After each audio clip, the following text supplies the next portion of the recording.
Presidente Lula diz ainda ter esperança em acordo entre o Mercosul e a União Europeia. E você vai ver também. Mina de Maceió continua em alerta máximo devido ao risco de colapso da estrutura. Gasto de brasileiros no exterior bate recorde e já é o maior desde 2019, mesmo antes do fim do ano. Israel coloca condições que poderiam acabar com a guerra em Gaza contra os terroristas do Hamas. Futebol, com as duas mãos na taça, o Palmeiras já é quase campeão brasileiro. Agora no Jornal das 18h30.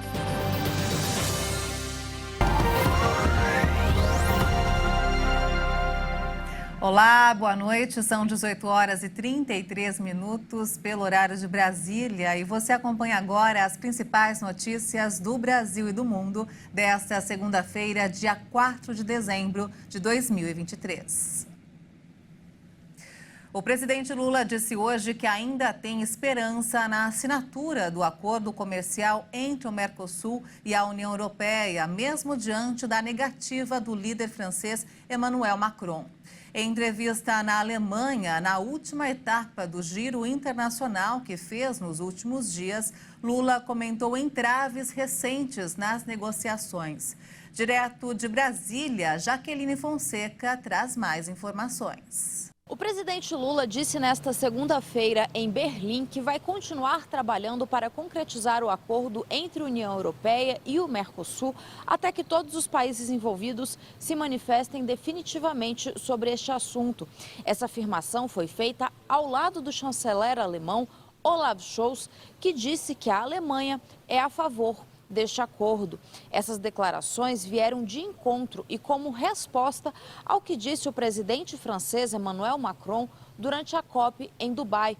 Macron disse que é totalmente contra o acordo entre União Europeia e Mercosul porque trata-se de uma negociação obsoleta, mal costurada e que não atende às demandas ambientais.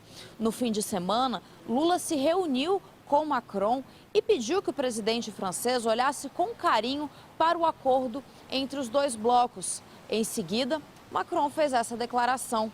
Antes de deixar Dubai e seguir para a Alemanha, Lula respondeu à fala de Emmanuel Macron, dizendo que a opinião do presidente francês não representa o pensamento da União Europeia e que, se o acordo não der certo, paciência. E vamos conferir agora a fala do presidente Lula em Berlim e também o posicionamento do chanceler alemão Olaf Scholz sobre o acordo comercial entre o Mercosul e a União Europeia. Sou brasileiro e não desisto nunca. E eu não vou desistir enquanto eu não conversar com todos os presidentes e ouvir, sabe, o não de todos. Eu peço a todos os envolvidos que sejam tão pragmáticos e dispostos a chegar a um acordo quanto possível. A Alemanha apoia a intenção de concluir o tratado. Acreditamos que seria um grande passo adiante. E olha só, a Defesa Civil de Maceió informou que o deslocamento vertical acumulado do solo ao redor da mina 18 da Braskem já atingiu uma profundidade de 1,77 m, mas a velocidade do afundamento caiu de 0,7 para 0,25 centímetros por hora.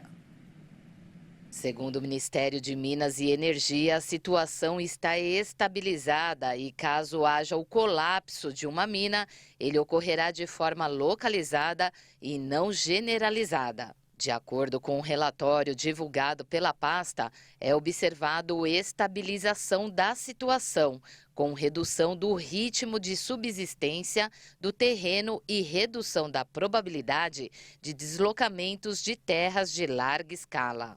Não houve registro de novos abalos sísmicos na mina número 18.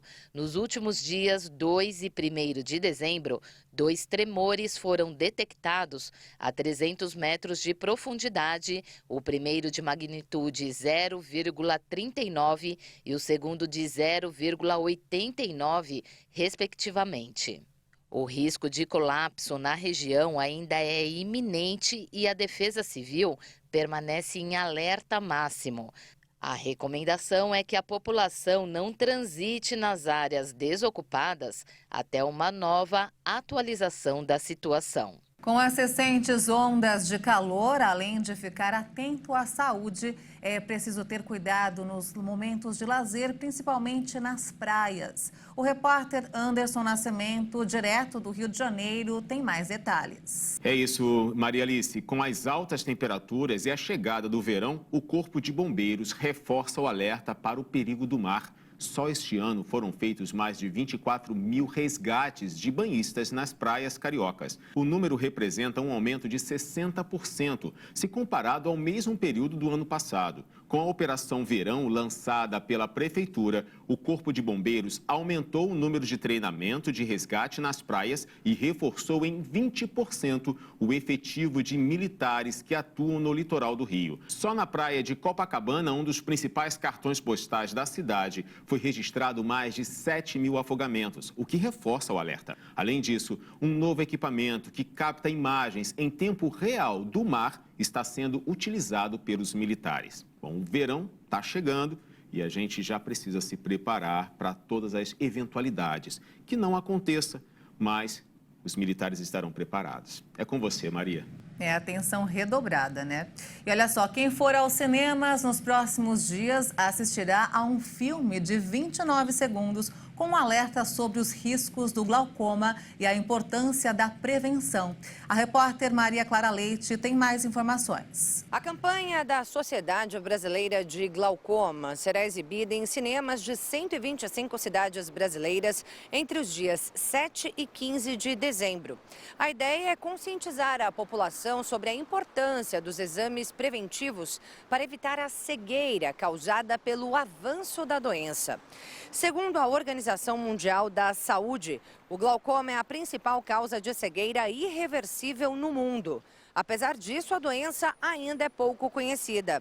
Uma pesquisa realizada por oftalmologistas ligados à SBG, com um pouco mais de 1.600 indivíduos, mostrou que 90% deles ignoravam que já apresentavam sinais de risco do glaucoma.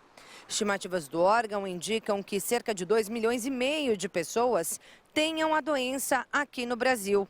No mundo, ainda de acordo com a entidade, há pelo menos 3.600.000 cegos, além de 4.100.000 indivíduos com deficiência visual de moderada a grave devido ao glaucoma. Eu conversei com um oftalmologista que explicou o que é a doença, como ela é desenvolvida e como deve ser feita a prevenção.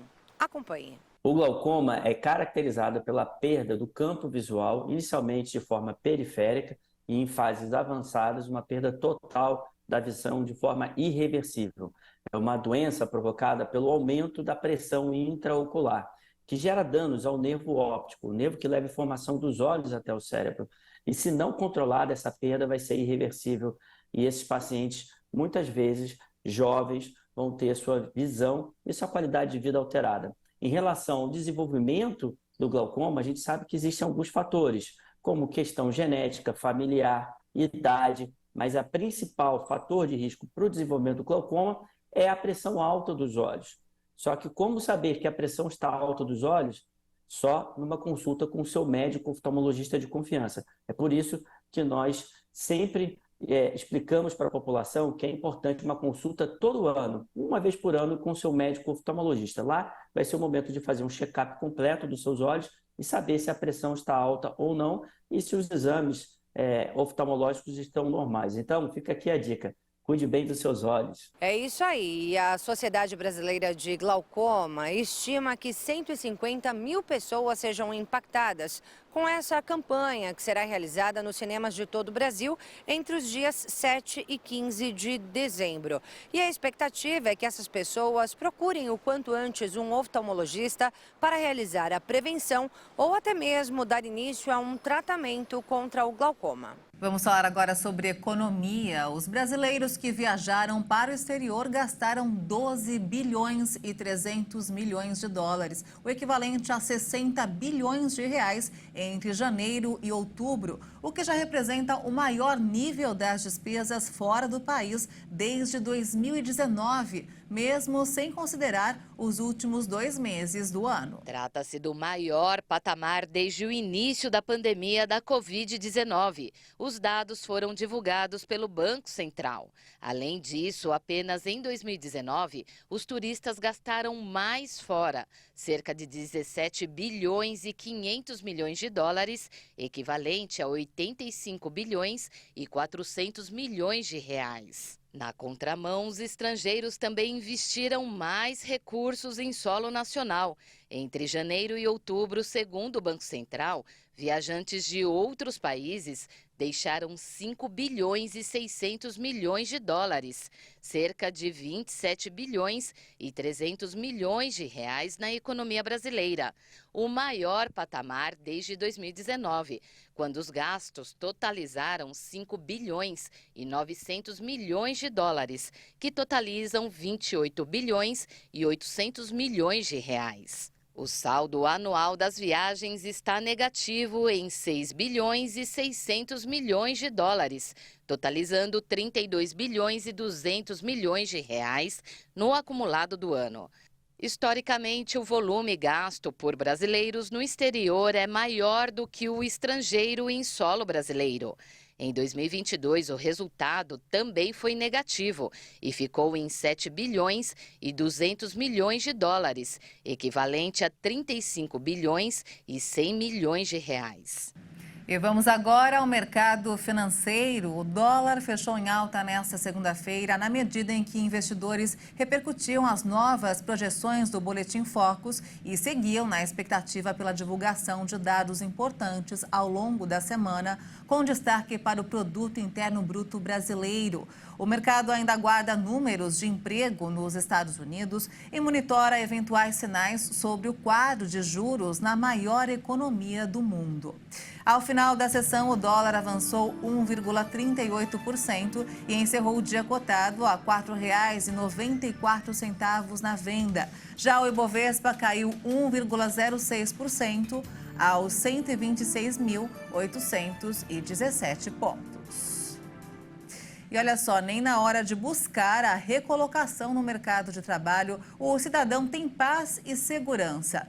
Anderson Nascimento volta com essa notícia direto do Rio de Janeiro. É isso mesmo, Maria Alice. Golpistas estão aproveitando-se de pessoas que procuram uma oportunidade para aplicarem os golpes. O aumento no número de ofertas de empregos, principalmente temporários, no final do ano, acende o alerta. Criminosos anunciam falsas vagas em redes sociais para atrair as pessoas e roubar os dados. Em alguns casos, os golpistas pedem transferências afirmando ser para algum exame de admissão. Especialistas indicam que as pessoas sempre consultem os sites e páginas oficiais das empresas anunciadas para checar se aquela vaga realmente existe. Além disso, caso a vítima perceba o golpe, pode denunciar na Delegacia de Repressão aos Crimes de Informática. Que triste, né? Se fazer da necessidade de outra pessoa, principalmente nesse período do ano, com tentativas de conseguir um emprego para aplicar um golpe. Lamentável, né? É com você, Maria Alice. Realmente lamentável, Anderson. E veja a seguir, Israel coloca condições que poderiam acabar com a guerra em Gaza. E ainda, com as duas mãos na taça, o Palmeiras já é quase campeão brasileiro. Os detalhes em instantes, até já.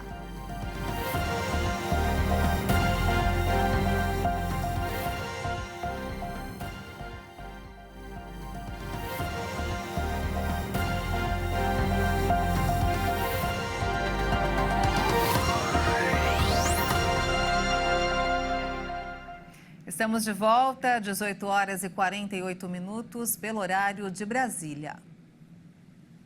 O governo israelense afirmou nesta segunda-feira que a guerra em Gaza pode acabar hoje se o Hamas atender duas condições. O conflito iniciado em 7 de outubro com o ataque do grupo islamista a Israel já deixou mais de 17 mil mortos. A guerra pode terminar hoje e imediatamente sob duas condições que não podem ser negociadas. Primeira, o Hamas deve libertar todos os sequestrados sem qualquer exceção.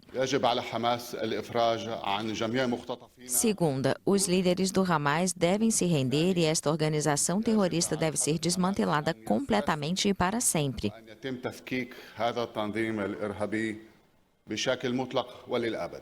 O Hamas ainda não comentou a declaração, mas é improvável que o grupo siga as exigências israelenses. No dia 7 de outubro, o Hamas lançou um ataque sem precedentes contra o território israelense, matando 1.200 pessoas e sequestrando mais de 200, de acordo com o balanço das autoridades de Israel. No mesmo dia, o Estado hebreu iniciou uma ofensiva contra a faixa de Gaza e prometeu aniquilar o Hamas. O Ministério da Saúde do território palestino afirmou nesta segunda-feira que 15.899 pessoas foram mortas desde então, 70% delas mulheres e crianças. Após a mediação do Catar, os dois lados do conflito respeitaram uma trégua de uma semana, que incluiu a libertação de reféns da faixa de Gaza e prisioneiros palestinos detidos em Israel. Apesar dos apelos pela extensão da trégua, os dois lados voltaram a se atacar na semana passada, agravando a situação já catastrófica no enclave palestino. E olha só, autoridades eleitorais da Venezuela informaram na noite de domingo que mais de 95% dos eleitores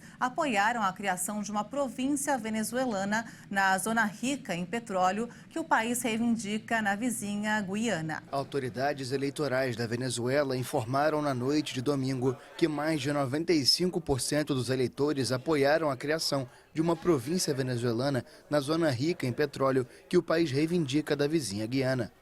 O Conselho Nacional Eleitoral reportou que mais de 10 milhões de venezuelanos, de uma população eleitoral de 20 milhões, participaram da consulta não vinculante. A Venezuela mantém uma reivindicação centenária pelo território de 160 mil quilômetros quadrados, rico em recursos naturais e administrado pela Guiana. Nós estamos resolvendo pela via constitucional, pacífica e democrática uma desapropriação imperial de 150 anos. O referendo foi composto de 5 perguntas que incluíram a rejeição à sentença de 1899 e a jurisdição da Corte Internacional de Justiça, que vai decidir sobre a soberania, além do apoio ao Acordo de Genebra de 1966. Também foi abordada a utilização do mar ainda por ser delimitada. Essas 4 perguntas receberam igualmente o apoio de mais de 95% da população. Quero assegurar aos guianenses que não há nada a temer durante as próximas horas, dias e meses. Claro, nossa vigilância vai se intensificar, mas estamos trabalhando 24 horas por dia para garantir que nossas fronteiras permaneçam intactas e que o povo e o nosso país permaneçam a salvo. A consulta não foi sobre a autodeterminação em si, já que os 125 mil habitantes do Essequibo não votaram no referendo. Além disso, o resultado não tem consequências concretas a curto prazo, mas a Venezuela busca reforçar a reivindicação. O governo já negou que a iniciativa seja uma desculpa para invadir e anexar à força a região. A Venezuela argumenta que o rio Essequibo é a fronteira natural, como foi em 1777, quando era capitania geral do Império Espanhol. Chegou a hora de falar de esportes e quem traz as informações é o Leonardo Félix. Boa noite, Léo. Já podemos falar aí que o Palmeiras é o campeão brasileiro de 2023, Léo? Boa noite, Maria Alice. Boa noite a todos que acompanham a gente aqui no Jornal das 18h30. E é somente uma combinação de resultados muito improvável que tira essa taça do Verdão. Veja só, Maria. Depois da vitória neste domingo por 1-0 em cima do Fluminense no Allianz Parque, o Palmeiras chegou a 69 pontos. 20 vitórias e 31 gols de saldo. Para ser ultrapassado, o Alviverde tem que levar uma goleada histórica do Cruzeiro na próxima quarta-feira, às 9h30 da noite, no Mineirão. Léo, e tem algum time aí com chances de tirar o título do Verdão? Olha, Maria, quem vem em segundo é o Atlético Mineiro. O Galo tem que passar por cima do Bahia, também na quarta, 9h30, lá na Fonte Nova. Os mineiros têm 19 vitórias e 8 gols a menos de saldo. Ou seja, é uma tarefa bem difícil. Léo, então matematicamente mais alguém luta pelo Brasileirão? Olha, Maria, só por um milagre o Flamengo conseguiria chegar ao 9º título brasileiro. Depois da vitória por 2-1 contra o Cuiabá no Maracanã, o rubro-negro encara o São Paulo no Morumbi em busca de um resultado praticamente impossível. A desvantagem em relação ao Palmeiras é de 16 gols de saldo, isso mesmo, 16. E o mais provável é o Mengão jogar para garantir a vaga direta na próxima Libertadores. E na luta contra o rebaixamento tem muita emoção, Maria. Então... Depois dessas partidas aí do fim de semana, tem 3 equipes apenas que lutam contra o rebaixamento. O Santos com 43 pontos em 15º, o Vasco com 42 pontos em 16º, ainda fora da zona da degola, e o Bahia, que abre o Z4 com 41. O Goiás, o Curitiba e o América Mineiro já estão rebaixados. E se o título já é praticamente do Palmeiras, a parte de baixo da tabela ainda está pegando fogo. É com você, Maria. Bom, então tem muita coisa aí, Léo. Na quarta-feira você volta aí, então com mais novidades. Léo, muito obrigada, viu? É isso aí, volto na quarta-feira com mais informações de futebol e quem sabe confirmação aí do campeão brasileiro e dos rebaixados. Até a próxima. Vamos aguardar. Obrigada, Léo. Bem, o Jornal 10, 18h30 fica por aqui. Você acompanha outras informações durante a nossa programação. Obrigada pela sua companhia e uma ótima noite para você. Tchau.